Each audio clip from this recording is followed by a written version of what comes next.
Communist Party has said very clearly that their goal is to take Taiwan by force if necessary. So, I don't think there's anything the U.S. can do that will make that not happen unless, like, the U.S. actually actively realizes the threat and tries to stop an invasion from happening. That's the only way. I think we have to communicate very clearly through our own actions, not just our words, because President Biden has said repeatedly, right? He said some very good things in this regard. But deterrence requires not only good rhetoric, but then follow through to make your rhetoric and your commitments credible. And we're starting to see some indications that the U.S. government is more serious about the defense of Taiwan. For example, there are now U.S. Special Forces on a small scale, reportedly, that are in Taiwan, and Marines that are there as trainers and observers and liaison officers. We don't know for sure just how many. We don't know how robust and how bold their activities in Taiwan are. We don't know what's going on in Okinawa, because there's a lot of U.S. military forces there, Marines and Army. And of course, our largest Air Force base on foreign soil is in Okinawa there as well, which is actually closer to Taiwan than most parts of China. So there may be a lot that's going on behind the scenes, but if it stays behind the scenes, then I'm afraid it's probably not going to be credible, and it may never reach the eyes of Xi Jinping, because he has to be convinced that if he attacks Taiwan, it will be the last thing that he ever does. I doubt that he's worried about losing lots and lots of troops. He's probably willing to sacrifice a lot of lives in order to bolster his own glory. I think he's shown that with his policies towards COVID-19, where he's rejected vaccines that work for the people of China. He's denied them good vaccines because they're from the United States or from Germany. And instead, he's forced them to take vaccines made by Chinese state-owned enterprises that don't work, and are scientifically proven to fail and to kill people. And so he's willing to see mass death in China, which I think should be a warning sign for us that we have to do much more if we're going to actually deter a guy like that from breaking the peace. Recently, it's been reported that the U.S. is making plans to evacuate Americans from Taiwan. What do you think the significance of that is? Well, I suspect that we've always had plans to evacuate Americans from Taiwan. NEO, or what is that, non-combatant evacuation operations, I think are pretty typical for any embassy in any country anywhere in the world that might face a disastrous crisis, whether it's man-made or natural disaster.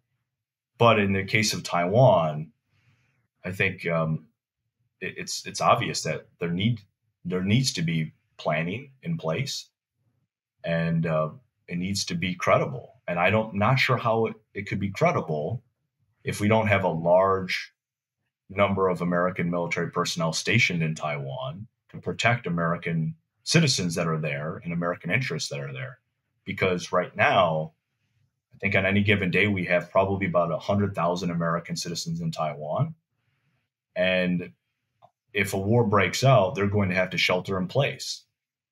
That it's going to be very, very hard to evacuate. I mean, Taiwan's an island. They could be cut off. It may take the U.S. government some time to break a blockade. And that could be very dangerous business, and there's no way to know how that fight could play out. And so it's a very risky situation on so many different levels. And I think, and this all speaks to the importance of deterrence, right? Making sure that Xi Jinping never miscalculates, that he never comes to this place in his head where he believes he can do this and he can get away with it, and it will actually help his legacy, help his regime, help the greater glory of the People's Republic of China. It should be clear that this would be devastating for him personally and for his regime. If it's not clear, then we're on a very dangerous path, I think. Now, you've mentioned this, that China is constantly harassing Taiwan by, doing military incursions near its airspace. What do you think the goal of that is? How, and with Taiwan having an upcoming election, how do you think that's impacting the election? Well, I can't say for sure how it might impact the election, although I suspect that if this long-term but increasingly intense campaign of coercion that we've been seeing, if it continues in this year, and I think it's likely to continue and it's likely to intensify, if that's true, then the people of Taiwan are more likely than not to vote for a candidate who is going to promise a stronger national security posture, and a candidate that promises, some kind of rapprochement with China, or somebody who promises that they can cut a deal with China. I suspect a candidate like that might not be very popular, because we've all seen that movie and we know where it ends, right? This has been a problem that Taiwan has had in the past, where they've had politicians that attempt to do that and they failed, and the coercion and the threats just deepen over time. We've had the same problem as we discussed earlier in the show here in the United States, where we've taken that approach as well, and it's backfired. As far as the goal of the coercion, I think there are a number of different goals that the PLA and the Chinese Communist Party more broadly are attempting to achieve. One is that they're just preparing for the war, right? That when they are conducting those large-scale air and naval exercises around Taiwan, they're just practicing. They're simulating the future invasion of Taiwan, the future attacks. They are testing their war plans. They're refining their war plans. They're making them better. They're experimenting. So that's part of it. Another part of it is the psychological aspect, trying to wear the Taiwanese down, trying to convince them that they're isolated, that no one's going to help them, that they're in really a hopeless situation, and that they have no choice but to succumb and eventually to surrender their sovereignty and their freedoms. It's kind of like, what's the Star Trek analogy, the Borg, right? Resistance is futile. I think that's very much a big part of the CCP strategic psychological warfare playbook. And frankly, at times it's worked for them in the past. Then there's a third aspect to this, and that is simply to grind the Taiwanese down, because Taiwan only has so many pilots and it only has so many ship drivers. And those guys take a very long time to train. It's very expensive to produce a fighter pilot, for example.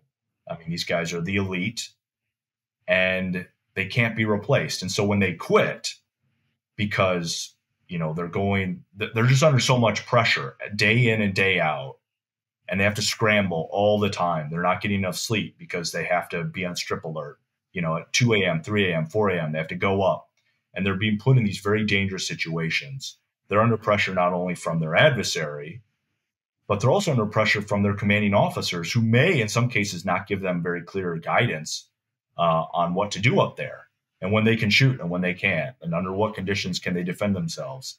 And they may be under the impression that they have to be sacrificed because they can't fire the first shot. And that's, I think, a terrible thing for anybody to have to consider, especially if they're in uniform and their job is to fight, right? And you're told, well, you can't fight. You just have to be a shield with no sword, right? And so I think those guys are under a lot of pressure. I think many of them are starting to quit. And the machines themselves, the ships, are being ground down. They're running out of spare parts, and they're becoming more expensive to maintain. And also, because they're on alert all the time and they're having to scramble, they don't get the training that they need. It disrupts their training cycles, and it distracts them from preparing for the big fight that could be coming, and it weakens them over time as a fighting force. And that's exacerbated by the U.S. arms sales problem, right? Because we have this problem where we can't deliver on arms sales to Taiwan. There's a $19 billion backlog of things that we've committed to sell the Taiwanese. In some cases, they've started to pay for some of these capabilities that they desperately need, and they're all being delayed. Why is that? Well, they say part of it is because of the pandemic, right? The pandemic slowed down all of our supply chains. A lot of the factories and manufacturing plants and logistics nodes shut down for periods of time. And so there's a natural backlog that comes from that.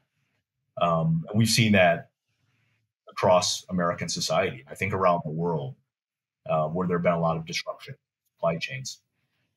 Part of it is almost certainly the war in Ukraine, and that some of these capabilities that we would otherwise probably be sending to Taiwan, we're sending to the Ukrainians. That's not a bad thing. I think if you ask people in Taiwan, they would much rather see them in the hands of the Ukrainians who need them right now, because the thinking is that a victory for Ukraine is ultimately going to be a victory for Taiwan, because if Russia loses, it's going to make Xi Jinping think twice. But if Russia wins, or if there's some kind of deal that's cut, some kind of compromise is made that sacrifices Ukrainian sovereignty or part of Ukrainian sovereignty or part of Ukrainian territory, that could give the PRC a green light to do the same thing to Taiwan and attack. And then there's also an issue of American policy. I mean, let's be honest, we have a very abnormal diplomatic relationship with Taiwan. It's a country that we don't treat as a country. And so Taiwan does not enjoy pride of place when it comes to arms sales. The U.S. defense industry prizes the U.S. military. That's his number one customer, right? And then after that, NATO allies, close allies get priority, and Taiwan's down the list. And so that's an issue as well. There's also a lot of backlogs that happen at the lower levels, at the working levels, where there are all kinds of contractual disputes and regulatory issues, and the kinds of little nitnoid things that you're always going to see when any time you have multiple big dumb bureaucracies trying to get business done and transact complex deals. When that happens in the U.S. military, or when it happens with close allies that we have official diplomatic relations with, what you'll see is very powerful politicians will come over the top, right? Our president will talk to their president or their prime minister, or our secretary of state will talk to their foreign minister, and we'll work through all these issues and help untangle all these kind of, bureaucratic inertia. But we don't have that with Taiwan. President Biden doesn't talk to President Tsai, and Secretary Blinken doesn't talk to Minister Wu, and our Secretary of Defense doesn't talk to their Minister of National Defense. And so we don't have those kinds of channels where we can kind of speed up these processes, which are way backlogged and gummed up.